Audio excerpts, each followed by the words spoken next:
جی السلام علیکم، میں ہوں رؤف کلاسر اور آپ کے سامنے نئے ویلاگ کے ساتھ حاضر ہوں۔ پہلے دوستوں کو کہنا تھا جنہوں نے چینل کو سبسکرائب نہیں کیا وہ چینل کو سبسکرائب کر سکتے ہیں۔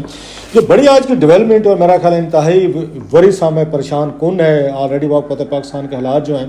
وہ کنٹرول میں نہیں آ رہے اور یہ بڑی حد تک یہاں پہ چھاپے مارے جا رہے ہیں، گرفتاریاں کی جا رہی ہیں، پریس کانفرنسز ہو رہی ہیں اور عمران خان صاحب کی گرفتاری کے حوالے سے روزانہ کی بنیاد پر کوئی خبریں آ رہی ہیں، اسپیکولیشن بڑھتی جا رہی ہیں کہ شاید خان صاحب جو ہے ان کو آفر کی جا رہی ہے کہ آپ بھی اسی طرح جیسے نواز شریف صاحب جو تھے وہ سیاست وہ 10 سال کے لیے چھوڑ کر چلے گئے تھے پاکستان سے، آپ بھی شاید آپ چلے جائیں۔ لیکن جو بعض لوگ ان کو جانتے ہیں عمران خان صاحب کے قریبی، وہ کہتے ہیں خان صاحب یہ روٹ نہیں لیں گے، وہ پاکستان سے وہ نہیں جائیں گے، وہ جائیں گے جیسے نواز شریف صاحب یا ان کا خاندان جنرل مشرف سے ڈیل کر کے وہ چلا گیا تھا۔ تو ادر آپشن یہ بتایا جا رہا ہے کہ پھر آرمی ایکٹ کے تحت عمران خان صاحب اور ان کے حامی جو ہیں ان کے خلاف کارروائی ہوگی۔ لہٰذا عمران خان صاحب نے یہ بھی فیصلہ کرنا ہے کہ کیا انہوں نے آرمی ایکٹ کے تحت جو ان پہ کوئی الزامات لگے ہیں اور بتایا جا رہا ہے کہ ان پہ کوئی کیسز وغیرہ جو ہیں وہ بھی درج کیے گئے ہیں یا ہونے والے ہیں، تو ان کا مقابلہ کیسے کرتے ہیں۔ نیب کے کیسز چل رہے ہیں، توشہ خانہ چل رہا ہے اور بہت سارے ایشوز ہیں، آپ کو پتہ ہے بشرا بی بی صاحب ہے ان پہ چل رہا ہے، القادر اور ٹرسٹ ہے جس میں ملک ریاض صاحب کے 190 ملین پاؤنڈ جو آئے تھے اور عمران خان صاحب نے ایڈجسٹ کر کے سپریم کورٹ میں جمع کروائے گئے تھے، اور پھر بعد میں الزام لگا کہ انہوں نے ملک صاحب نے 400 کنال سے زیادہ جہلم میں جو زمین تھی وہ ٹرسٹ کے نام کی تھی اور اس میں ڈونیشن بھی دیے تھے کروڑوں روپے کے، اسٹرکچر بھی کھڑا کر کے دیا تھا، سیلریز بھی دی تھیں، اور وہ ٹرسٹ کے عمران خان صاحب اور بشرا بی بی جو ہیں مین بینیفیشریز ہیں۔ پہلے اس میں زلف بخاری بھی تھے، بابر روان صاحب بھی تھے، کچھ اور لوگ بھی تھے، پھر فرح گوگی صاحبہ بھی تھیں۔ اب مینلی یہ بتایا جا رہا ہے کہ عمران خان صاحب اور بشرا بی بی صاحبہ کے پاس ہوا گیا، لہٰذا وہ یہ ان کا نیب کا کیس یہ ہے کہ کیونکہ آپ نے 190 ملین پاؤنڈ ایڈجسٹ کیے تھے ان کے وہاں پہ سپریم کورٹ کو دے دیے تھے، اس کے بدلے میں یہ کچھ ملا۔ پھر کہا گیا کہ وہ شہزاد اکبر صاحب ہیں، ان کے بارے میں یہ فیصل واٹر صاحب نے جو باتیں کی تھیں کہ انہوں نے بھی بہت سارا پیسہ جو ہے نا ان کو بھی ملا تھا اور درمیان میں کچھ اور لوگوں کو بھی بانٹا گیا تھا۔ یہ ساری انویسٹیگیشن ہے، تفتیش ہے، جس میں عمران خان صاحب نے پیش ہونا ہے، انہوں نے اپنا جواب جمع کروا دیا ہے اور وہ ان کو بشرا بی بی صاحبہ کو بھی بلایا گیا ہے، اور پلس جو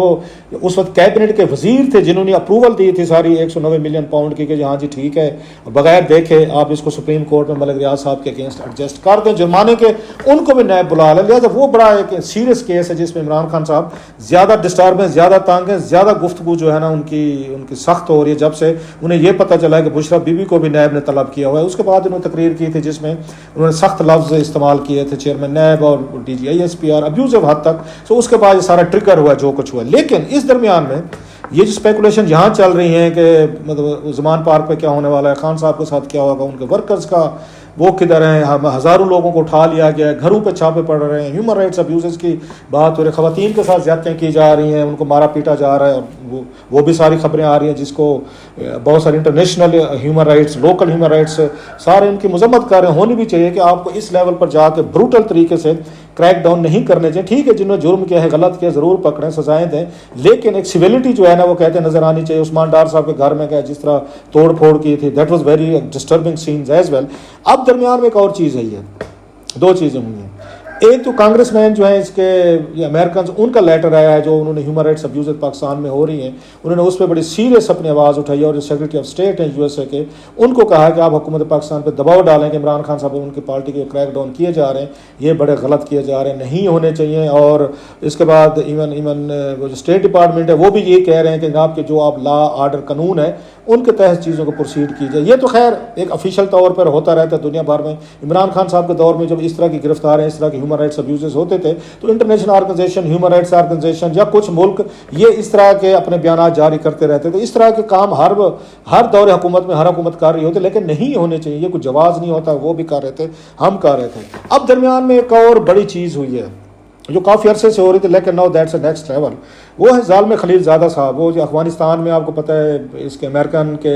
وہ سفیر رہے ہیں، پاکستان اور افغانستان کے معاملات پہ بھی وہ اس کو دیکھتے رہے ہیں، پاکستان کئی دفعہ وزٹ کر چکے ہیں، افغانستان، انڈیا، ان تمام معاملات کو دیکھتے رہے ہیں، افغان نژاد ہیں، اور اس وقت امریکنز ایک سٹیزن کے طور پر وہ معاملات دیکھتے ہیں۔ دیکھا جاتا ہے کہ امریکن اسٹیبلشمنٹ بڑے ڈیپ روٹڈ ہیں، اور کیونکہ اس خطے سے تعلق رکھتے ہیں، پاکستان، انڈیا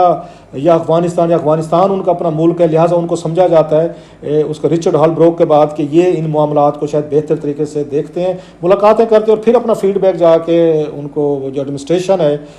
وائٹ ہاؤس ہو، پینٹاگان ہو یا دیگر ہو، ان کو دیتے ہیں، جس کے بعد پالیسیز وغیرہ ان خطے کے ملکوں کے لیے بنائی جاتی ہے، اسپیشلی پاکستان افغانستان کے لیے۔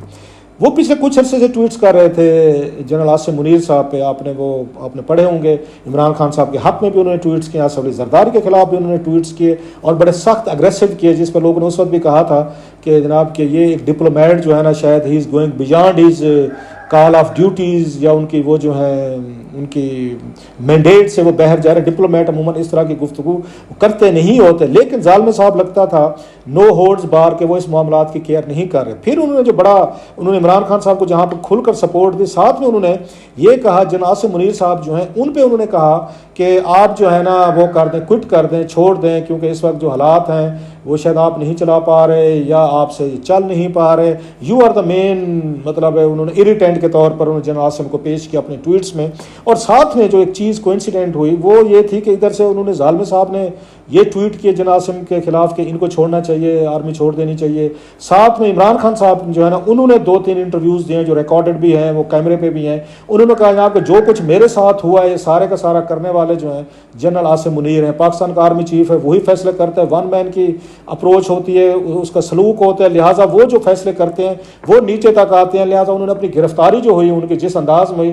انہوں نے جنرل عاصم کے کھاتے میں ڈالی کہ یہی ذمہ دار ہے. اور پلس انہوں نے یہ کہا کہ جتنا کرائسس ہوا ہے اس وقت پاکستان میں یہ جنرل عاصم کی وجہ سے ہے. سو انہوں نے ڈائریکٹ اٹیک کیا. ادھر سے ذرا ظالم صاحب نے کہا کہ ان کو کوئٹ کرنا چاہیے. عمران خان صاحب نے یہ تو نہیں کہا کہ آرمی چیف کو کوئٹ کرنا چاہیے, لیکن جب وہ یہ کہتے ہیں ایک اپوزیشن پارٹی کا مین آدمی جو سڑکوں پہ ایجیٹیٹ کر رہا ہے کہ جناب کہ میرے مسائل کے ذمہ دار آرمی چیف ہیں اور یا یہ کرائسس انہیں کی وجہ سے, تو 19-20 ان کو ملا کر دیکھیں تو چیزیں وہی بنتی ہیں. ساتھ جیسے میں نے کہا کانگریس مین کا لیٹر آ گیا. اب ایک اور کام ہوا ہے نیکسٹ لیول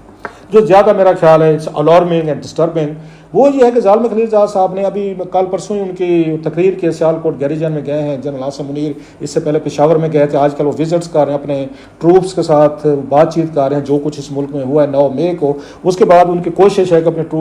ٹروپس کے ساتھ انٹریکشن کیا جائے, بات کی جائے اور اسٹرانگ میسج ان کو ڈلیور کیا جائے, کیونکہ یہ کہا جاتا ہے بڑی حد تک ڈی مورلائز بھی ہوئی ہے آرمی 9 مئی کے واقعات کے تشدد کے بعد جو اٹیک ہوا ہے GHQ پہ, کور کمانڈر پہ, جہاز جلائے گئے یا دیگر انسٹالیشن پہ, وہاں پہ غصہ بھی بڑا ہے ان کے درمیان کہ یہ چیز ہمارے اوپر اس طرح کسی پارٹی نے اٹیک کروایا ہے. جو پارٹی اس وقت اپنے آپ کو ڈسٹینس کر رہی ہے اس میں یہ جو PTI جو وہ کہتے ہیں ہم نے نہیں کرائے, کوئی شر پسند ہے, بلکہ وہ تو ایجنسیوں پہ ڈال رہے ہیں کہ ایجنسیوں والے بس سے بھر کے گئے, انہوں نے کروایا ہے. کور کمانڈر کے گھر پہ کیسے ہو سکتا ہے جناب, کوئی سیکورٹی نہیں تھی, لوگ نہیں تھے. کور کمانڈر کو سزا دے دیا, سنو اس کا کورٹ مارشل بھی ہو رہا ہے, ان کو ہٹا بھی دیا گیا ہے کہ آپ اچھے تھے, کمانڈر تھے, انڈین بارڈر پہ آپ کی کور ہے. حالت یہ ہے کہ 200-300 بندہ آیا اور آپ کو رینٹ سائک کیا ہے اور آپ وہاں پہ کھڑے ہوئے ہیں, مطلب گھیرے میں کھڑے ہوئے ہیں, اور آپ سے کچھ بھی نہیں ہوا. آپ کی پینٹیں کپڑے وغیرہ ساری جو ہیں مظاہرین ساتھ لے گئے تھے. سو ان پہ بھی آرمی کو بڑا شدید غصہ ہے. اب وہ جب سیالکوٹ گئے ہیں تو اس کے ظالم خلیل زاد صاحب نے جو ٹویٹس کیے ہیں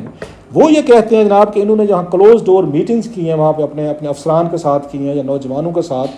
تو اس سے ان کو بتایا گیا ہے کہ جناب کہ انہوں نے وہاں پہ غصہ کیا ہے, اینگر کا اظہار کیا ہے, تھریٹس کی ہیں, اسپیشلی فوجی جو ہیں ان کی آرمی ہے, ان کے اگر آگے سے فیملیز کے بچے ہیں ان لوگوں کو ڈائر کنسیکوینسز کی تھریٹس کی گئی اور انہوں نے سخت زبان جو ہے نا استعمال کیا. اور یہ کہتے ہیں ظالم صاحب, اب یہ بڑا الارمنگ ہے, خطرناک بات ہے کہ یہ باتیں مجھے وہاں سے بتائی گئی ہیں. مطلب ہے جو افسران موجود تھے ان میں سے کسی نے ان کو ظالم خلیل زاد تک یہ خبر پہنچائی ہے کہ جنرل عاصم منیر نے کلوز ڈور میں کہ اس میٹنگ میں کیا کیا گفتگو کی اور کس طرح کا ان کا لہجہ تھا, کتنی سختی تھی. اب یہ چیز جو ہے بڑی, اب اس کو ڈبل طریقے سے پڑھا جا سکتا ہے. ایک تو یہ بات ہے کیا واقعی سچ ہے, یہ اس طرح کی کوئی گفتگو ہوئی ہے, یہ تو انہیں کو پتہ ہوگا جو وہاں موجود تھے, یا جنرل عاصم صاحب کو پتہ ہوگا. اگر یہ ہوئی ہے تو پھر وہ کون سے ایلیمنٹ ہیں جو وہاں سے نکلے ہیں اور ان کی ایکسیس جو ہے خلیل ان کی ساری ظالم خلیل زاد تک ہے, انہوں نے وہاں سے واٹس ایپ کیے ہیں یا ان کو انہوں نے کال کی ہے یا ای میل کیا یا میسج جو بھی کیا یا وایا بھٹنڈا جو بھی انہوں نے کوریئر کے ذریعے جو بھی چیزیں کی ہیں. سو یہ دیکھنا ہوگا کہ مطلب مولز ہیں کیا ظالم خلیل زاد جو ہیں ان کے اپنے کو جاسوس چھوڑے ہوئے ہیں انہوں نے پاکستان آرمی میں, اپنے مولز ہیں جو کوئی بھی میٹنگ ہوگی اتنی ہائی پروفائل اس میں سے جو گفتگو آرمی چیف کرے گا وہ کسی تھرڈ کنٹری کے بندے تک وہ پہنچ جائے گی, ایگزیکٹ پہنچ جائے گی. اگر یہ سچ ہے, ایک تو یہ ہے, اگر واقعی ایسے ہوئی ہے وہ جیسے میں نے کہا آرمی خود بتا سکتی ہے کیا گفتگو ہے. اگر یہ جھوٹ ہے